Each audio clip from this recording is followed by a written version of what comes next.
Hi, welcome to Victoria's Garden. Last month we shared a new project of Alamoris farm.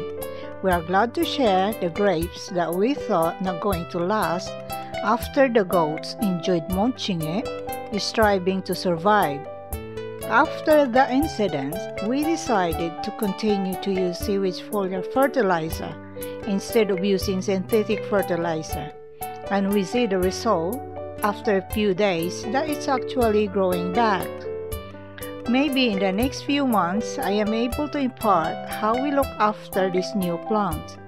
As always been said, there is no substitute in proper maintenance and continuous learning in farming.